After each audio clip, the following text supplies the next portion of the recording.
Okay, let's get started on fluid and electrolytes.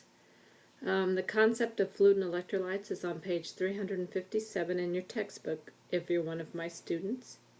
I'm going to spend a considerable amount of time on fluid and electrolytes. This seems to be the arch rival for nursing students, having difficulty understanding fluid volume deficit versus excess, and then understanding the various electrolyte and mineral imbalances that can happen. So hopefully we can tackle this today, and let me know if you guys have questions. The next two slides deal with the learning outcomes for the concept of fluid and electrolytes. So I just want you to make sure that you read through these and that you are able to achieve these by the end of our time talking about fluid and electrolytes.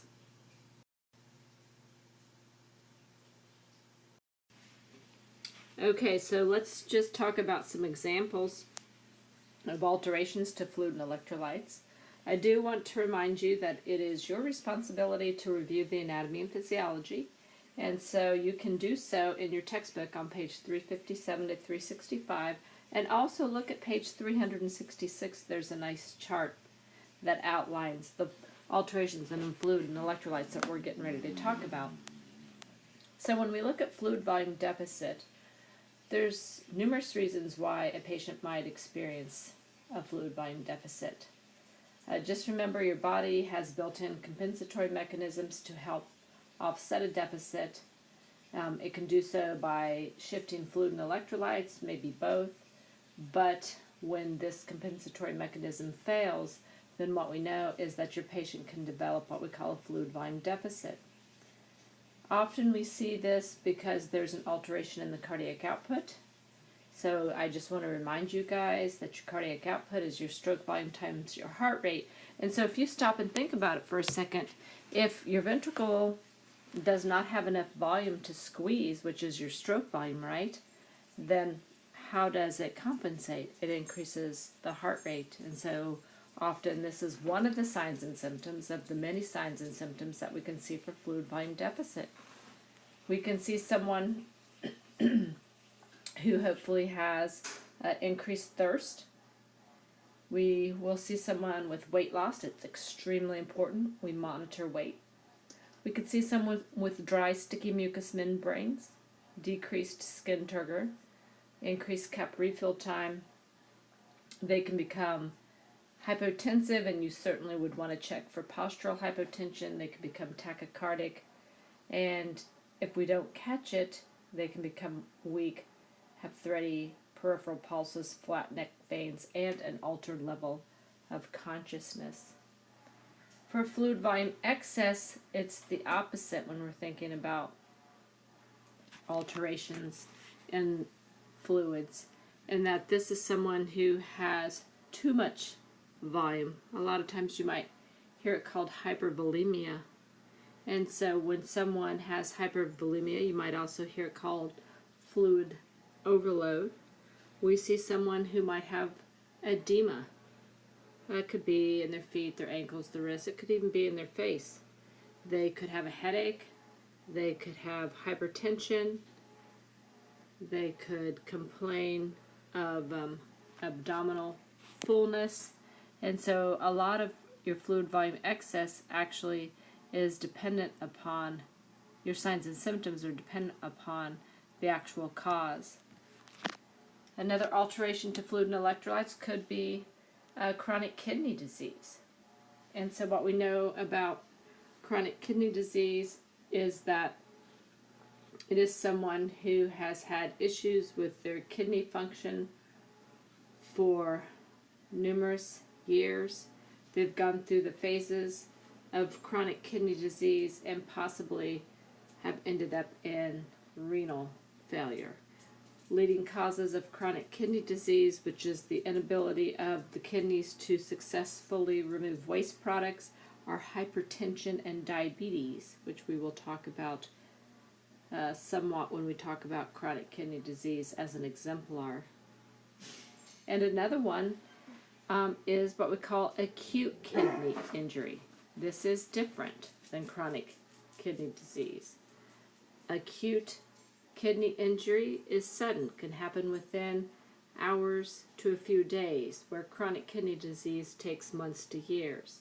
It too acutely causes a buildup of waste products in the blood, and it makes it hard for the kidneys to actually eliminate them and keep a right balance of fluid in your body.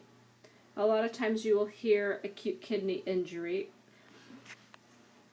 be referred to as acute renal failure, and you will hear the causes broken into what we call pre-renal, renal, and post-renal. And pre-renal just means that something has happened and to where there is not enough or sufficient blood flow to the kidneys. Renal refers to there's actual kidney damage, and post-renal means that there's blockage of the passage of urine. When we're talking about concepts that you can tie into the concept of fluid and electrolyte, you certainly need to talk about the concept of assessment, because many of the fluid and electrolyte issues we catch by doing an assessment. And so I previously mentioned numerous signs and symptoms that your patient may develop that you hopefully will be able to capture and interpret and realize that your patient is suffering from a fluid and electrolyte issue. Additionally, we know that, for instance, dehydration can lead to acute confusion, especially in a patient who has limited compensatory mechanisms. We also know that someone who has a disease process that might affect their cognition, for instance, dementia, could have an altered ability to actually intake fluid, leading to a fluid volume deficit and potentially cognition issues. Elimination, certainly, because we can have patients who have a limited ability to urinate, or maybe they have that post-renal acute kidney injury. And then we get into the concept of perfusion. You could have someone, for instance, who's in heart failure. We know that heart failure is an example of a condition that leads to fluid volume excess. And fluid volume excess from heart failure leads to excess pressure within the ventricles. And eventually, if this is not corrected, it weakens the pumping action of the heart, and this leads to a decrease in perfusion. Okay, so next we need to talk about nursing assessment for an individual who might be experiencing a fluid and electrolyte imbalance. And so when you first meet them, obviously there's observation, and observation happens when you are just asking them questions and you're looking at them. What do you see? Do you see someone who is red and flushed? Do you see someone who looks like they have dry, cracked mucous membranes? Do you notice any type of edema? If it's an infant, are there depressed fontanelles? Do they look like they have dry mucous membranes? When they are speaking, is it like they have sticky mucous membranes? And so observation is key. It also helps to take into consideration when you're looking at this patient risk factors. Hey, we live in Florida, and certainly we cannot skip over the fact that we're going to be observing and taking care of people who have heat-related illnesses, right?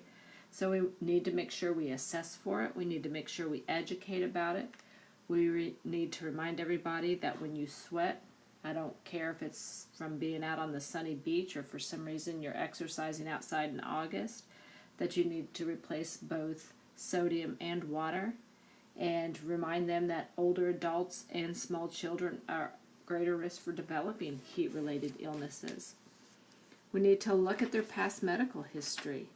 Do they have a history, for instance, of hypertension, diabetes? Could they be entering into chronic kidney disease? Do they have a history of heart disease, and maybe they're now going to develop heart failure? Have they had a recent illness that has led to the fluid volume deficit, a GI bug, diarrhea, surgery? So make sure that you assess their past medical history and their meds. It's really important. Are they taking any fluid type pills, such as a diuretic? and now they're showing up with fluid volume excess, or maybe they skipped their diuretic and now they have fluid volume excess. Are they taking their potassium supplements, their calcium supplements? Are they utilizing salt substitutes at home? What is their normal intake of fluid in a day? How much do they drink in a day? What's their diet like? Do they consume a large amount of sodium in a day? Have they had any recent changes in their fluid or food intake? Ask them about their fluid output. Have they noticed any changes? They're going less frequently. They're going more frequently. There is a change in the appearance, the color, the odor of the urine. Have they had an issue with vomiting, diarrhea, or becoming constipated? And assess for fluid and electrolyte imbalances by asking them about recent weight gain or loss, any symptoms that they might have that it could be related to an issue.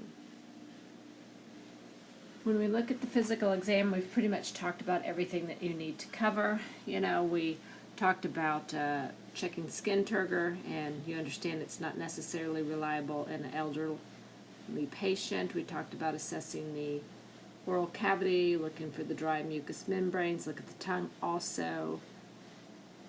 Check their blood pressure. Are they tachycardic? Do they have postural hypotension? And look at their respiratory system. Crackles, tachypnea, complaints of shortness of breath. Just remember that you want to focus on daily weights. You want to ask your patients about weights. Look at call parameters that the physician maybe has written. Remember that for every 1 kilogram or 2.2 pounds, that is equal to a weight gain or loss of 1 liter of fluid. And that would get into a 5 to 8% moderate loss of fluid, that this could lead to a fluid volume change in a patient. You're going to see the fluid volume changes in your patient by possibly the development of tachycardia or hypotension, maybe hypertension, maybe orthostatic hypotension. And also just remember, I know you guys have learned this, that we need to keep an accurate intake and output of fluids. And so your book just goes over and it reminds you of what's considered fluid intake and what is considered output. Okay, let's talk about diagnostics. So certainly if we have a fluid and electrolyte issue, we're going to look at the electrolyte panel. A lot of times in a hospital, the electrolyte panels are called CMPs or BMPs.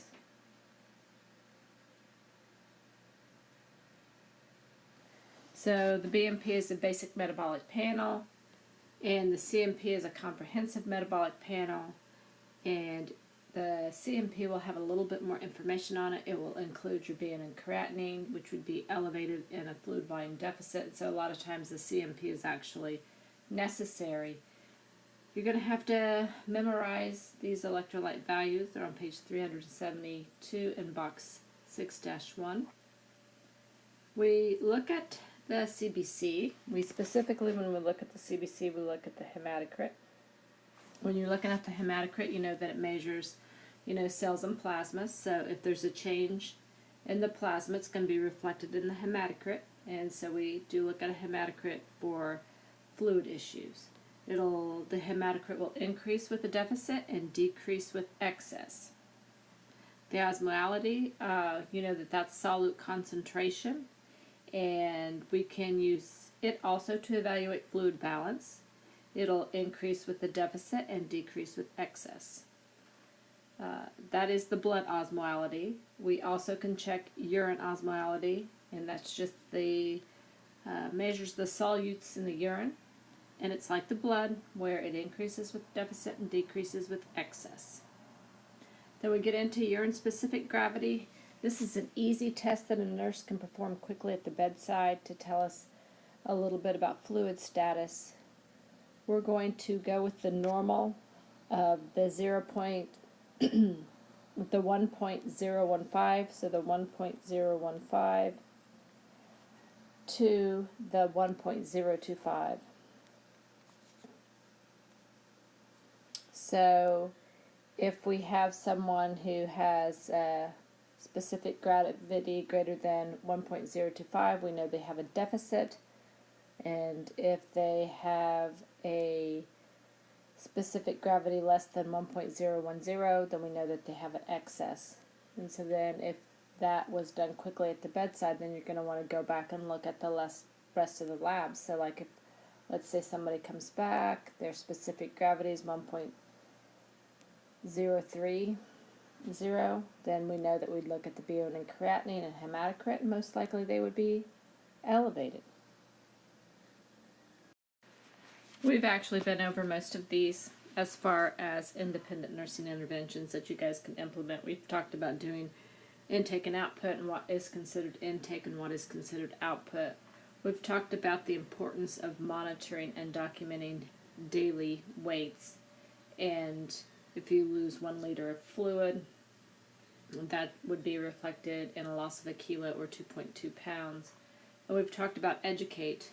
For instance, in Florida, we talked about educating patients for heat-related illnesses. You need to make sure that if you have someone who takes diuretics, that you talk to them about signs and symptoms of fluid volume deficit. If it is a potassium wasting diuretic, then talk to them about potassium supplementation and the signs and symptoms of a low potassium. So look at their medications and determine what type of education needs to happen. Look at their age and determine what type of education needs to happen, and look at their past medical history. Okay, we're going to talk about collaborative therapies that will be ordered by the healthcare provider. And the first one we're going to talk about is pharmacological therapy. And there is just a nice summation or a nice chart on page 374 in your book. Now first, you need to realize that you have to, or we have to understand or identify the cause of the fluid and electrolyte issue so we know how to treat it. If we have someone who, for instance, has a mild fluid volume deficit, then we would encourage PO fluids. Remember, least invasive first. If it is a more moderate to severe fluid volume deficit, then we could certainly use IV fluids. And this is where we start to learn about IV fluids. If we have a fluid volume excess, maybe we could start with a fluid and or sodium restriction. And if that's not effective, then look at administering diuretics. So we have to start to learn about IV fluids, and the first thing that you need to realize is we have what we call crystalloids and colloids. There's just a difference in the way they work.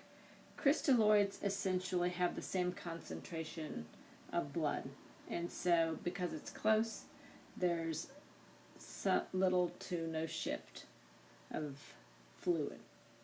You look at crystalloids, we know there's 3 types: iso, hypo, and hyper. So when we're looking at these, certainly we will learn examples of each of them, but the most common fluid that we would give for a fluid volume deficit is an isotonic fluid, such as normal saline or lactated ringers. Those are examples of isotonic fluids that do not cause a shift. Then there are what we call hypotonic fluids, and they can cause a fluid shift from the extracellular fluid to intracellular, and this could potentially lead to swelling of the cell. And then there are hypertonic solutions, and they can cause a shift leading to cellular dehydration. So most common, isotonic. If we have a moderate to severe fluid volume deficit, we would start with an isotonic first. And then we have what we call colloids. Colloids are just larger proteins. They stay in the vascular space longer by exerting pressure, and therefore they work longer. But because of that, we can get into dangerous situations where we actually give too much. They stay in the vascular space, and boom, we have someone who's actually in fluid volume excess. So anytime you guys are given fluids, you want to make sure that you're monitoring your patient for effectiveness of the treatment, and potential side effects. We'll learn about diuretics when we talk about the exemplar fluid volume excess, and we will learn about electrolyte replacements when we learn about the various electrolyte imbalances for the exemplar. You want to make sure that you remember to watch the IV fluid video on the YouTube channel. So then this concept wraps up with talking about lifespan considerations. And so we talk about infants and young children, and you guys have already had some fluid and electrolytes in pediatrics, which is good, but we know that they're made of a lot of water, that their body weight is approximately 70 to 80% water.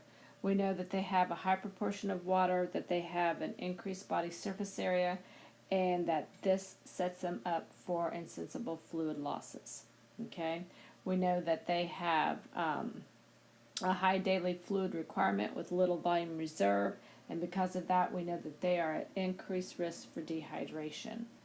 We know that things that lead to dehydration for this population, they get the GI bug or develop diarrhea. So we would want to make sure that we are monitoring for signs and symptoms of dehydration in these populations. And there is a nice chart on page 375 in your book.